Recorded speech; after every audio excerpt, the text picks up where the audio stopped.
इब्लीस लईन उब्बादुश शैतान नाम की एक तंजीम कायम है, आपको पता है, डेविल वर्शिपर्स, ये शैतान की पूजा करने वाले वो लोग, इसमें बड़े बड़े लोग मौजूद हैं। ऐसा नहीं है कि आप समझ रहे हैं कि ये कुफार और मुशरिकीन है, अरब के बादशाह भी इसमें मुलव्विस है।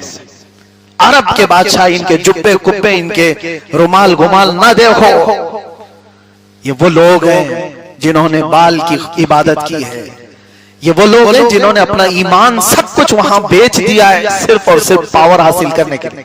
शैतान थोड़ी देर के लिए पावर दे भी देगा, क्योंकि अल्लाह ताला ने उसको ताकत दी है, और अल्लाह ने फरमाया क़यामत तक तुझे मोहलत दिया, तू जितना कर सकता है अपनी ताकत के हिसाब से कर।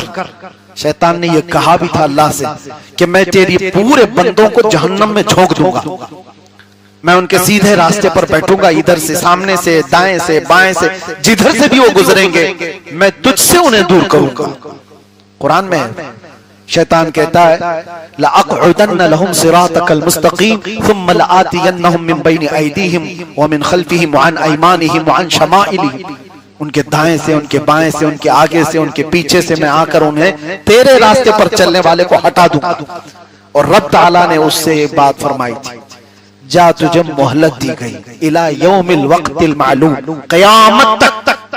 लेकिन एक बात है, इन्न इबादी लैसा लका अलैहिम सुल्तान, मेरे कुछ बंदे होंगे जिन पर तेरा दाव नहीं चलेगा। वो कौन लोग हैं? वो कौन लोग हैं जिनको शैतान चाह करके भी उस रास्ते से नहीं हटा सकता? वही आज मैं कहना चाहता हूं। अल्लाह तबारक व तआला ने कुरान में उनका जिक्र फरमाया, कुछ लोग वो होंगे जिन पर तेरा दाव नहीं चलेगा।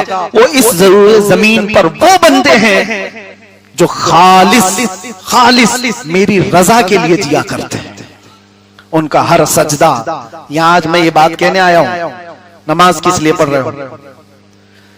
जन्नत मिलेगी कि नहीं मिलेगी? अल्लाह के नबी सल्लल्लाहु तआला अलैहि वसल्लम ने फरमाया, ईमान की हालत में दुनिया से जाओगे तो जन्नत मिलेगी कि नहीं मिलेगी? तो जन्नत की ख्वाहिश है कि नहीं?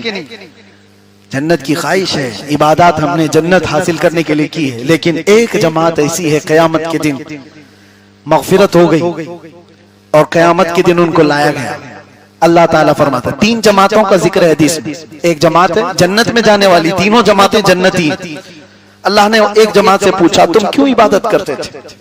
उन्होंने कहा, अल्लाह तेरी जन्नत की नियामतों के तज़किरे हमने बहुत सुने थे, ऐसी नियामतें, ऐसी नियामतें, ऐसी नियामतें, हमें तो जन्नत हासिल करना ही था। अल्लाह ने फरमाया, जन्नत की ख्वाहिश करना भी इबादत है, मैंने तुम्हें जन्नत दे दी, जाओ। दूसरी एक जमात, वो भी जन्नत में जा रही है, उससे रब ताला फरमाएगा, तुम क्यों इबादत करते थे, तुम क्यों गुनाहों से बचते थे, आज तुम्हारी बख्शिश हो गई है। वो कहेंगे, मौला तेरी दोज़ख से बहुत डर लगता था, भयानक अज़ाबात का हमने जिक्र सुना था, हम अपने आप को दोज़ख में झोंकने के लिए तैयार नहीं थे, इसलिए रातों को खड़े होकर तेरी इबादत करते थे। रब ताला फरमाता, मेरी दोज़ख से जो डरा उस पर भी मैं जन्नत वाजिब किया, जाओ जन्नत में चले जाओ।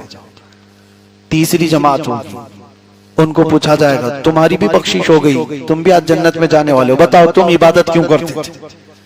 वो कहते, मौला वो दोनों जमातें जो गई हम वैसे नहीं थे, हमको न जन्नत में जाने की ख्वाहिश थी न जहन्नम का कोई तज़किरा, हम तो खालिस तेरी रजा के लिए इबादत करते थे। ये मुखलिसीन की जमात है, इसका ही जिक्र कुरान में है। ऐसी जमात पर शैतान का दाव नहीं चलेगा। अब सुनो आगे की बात, मजे की है। रिवायत में है, अल्लाह फरमाएगा, तुम मेरी रजा के लिए करते थे, मैं राजी हुआ, जाओ जन्नत में।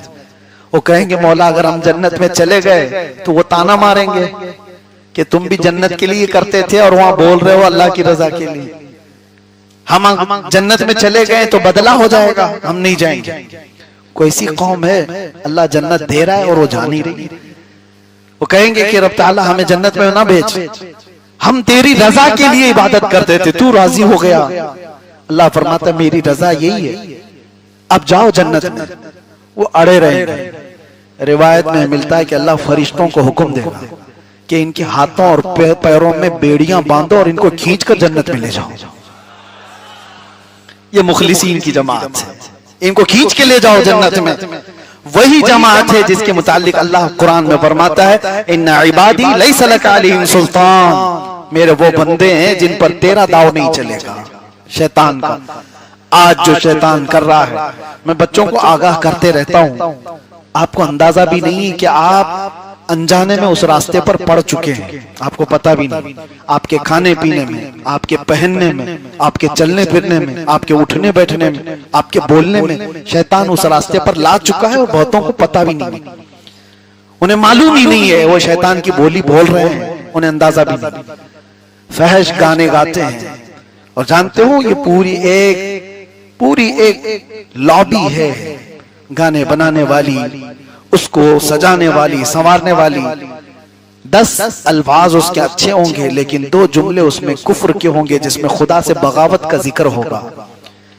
नौजवान बच्चा उसको अनजाने में गुनगुनाता रहता है और कब के वो काफिर हो चुका है, काफिर हो चुका है। मेरे अजीजों, आप न जानकर उन रास्तों पर पड़े हुए हो। आपको पता है शैतान वो सारे निजाम तोड़ना चाहता है जो अल्लाह ताला ने अपनी रजा के लिए बनाए थे, सारे निजाम तोड़ेगा। अल्लाह ताला की रजा किसमें है? तुम्हारे इस्लाह हाल, तुम्हारे पाकीज़ा रिस्क में। तुम हलाल खाते रहोगे, अल्लाह राजी है। तुम्हारी जुबानों में असर है, तुम्हारी दुआएं जल्दी कबूल होंगी, लेकिन इब्लीस नहीं चाहेगा कि लुकमा भी तुम्हारे अंदर हलाल का जाए। पूरी दुनिया को वो इस तरह के निजाम में बनाया। आज दुनिया क्रेडिट पर चल रही है, सूद पर चल रही है। पूरी दुनिया को क्रेडिट पर लाकर नहीं खड़ा किया गया। सूद इतना आम हो चुका है, इतना आम हो चुका है कि लोग लेने में देने में कोई कबाहत ही नहीं महसूस कर रहे। जबकि मेरे आका ने फरमाया सूद का एक लुकमा खाना ऐसा है जैसे काबे के सामने मां से जिना करना। इतना बड़ा गुनाह है और ये आम कर दिया गया है, आम कर दिया गया। लोगों का कोई एहतमाम ही नहीं, हलाल खा रहा हूं कि हराम खा रहा हूं। जुबान के चटखारे, जुबान की लज्जतें नौजवान को यहां तक ले आई। ये सड़क चलते चलते कब कौन से पिज्जे, कौन से बर्गर खा रहा है इसे पता ही नहीं है। कौन सी जगह से क्या खा रहा है, मुर्दा खा रहा है, हराम खा रहा है, इसे एहसास ही नहीं है। कितने ऐसे मैं जानता हूं, हमारे बच्चों ने खुद खबर दी है, मरी हुई मुर्गियों के शावर में खिलाते हैं सबको, बच्चों को कुछ एहसास नहीं। तुम्हारी जुबान से होकर निकलने वाला एक एक लुकमा अल्लाह ने फरमाया पाकीज़ा होना चाहिए, तब तुम्हारी जुबान का असर है, तुम्हारी दुआएं कबूल होंगी। और शैतान नहीं चाहता कि तुम्हारी कोई दुआ आसमान तक जाए। रिस्क का पूरा सिस्टम तोड़ करके रखा है। अरे हम तो उस जगह पर रह रहे हैं, बेहया कुछ ऐसे लोग हैं जो गोबर भी बेच रहे हैं, पेशाब भी बेच रहे हैं। हम तो उस जगह पर आ गए हैं और इसमें कोई आर भी नहीं महसूस करते रहो। तुम्हारा क्या होगा? तुम पूरी दुनिया में किस तरह से रहोगे? कहीं जाते हो तो क्या खाते हो, क्या नहीं खाते हो? ये बहुत बड़ा चैलेंज है या नहीं है हमारी जिंदगी का? बड़ा चैलेंज है। लोग आज फास्ट फूड खाने के इतने आदी हो गए, इनको पता ही नहीं। बहुत सारे नौजवानों को देखा, ये नॉर्मल समझते हैं हर जगह से नॉनवेज खाने को। तुम्हें पता ही नहीं जो गैरुल्लाह के नाम पर कटा हुआ जानवर है वो तुम्हारे लिए हराम है, मुर्दार है। कुरान ने कहा है मुर्दार है वो, तुम खा नहीं सकते। यहां बैठ करके ऑर्डर दे करके मंगवा लिया और जो आया वो खा लिया। तुम्हें पता भी है क्या तुम्हारे लुकमों में गया? ये सारा निजाम शैतान ने तोड़ करके रखा है।